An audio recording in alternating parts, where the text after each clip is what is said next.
Uli ang kakayahan ni Cuadro Alas Casimero na hingalin daw ito pagdating sa laban.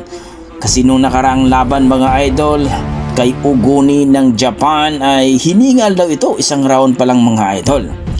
Ayon din sa ating mga boxing fans, natural lang daw na hingalin ang ating pambato sapagkat mga power punch daw ang binitawan nito dahil gusto niyang in-knock-out early ang kalaban na halimaw at higanti na si Uguni mga idol.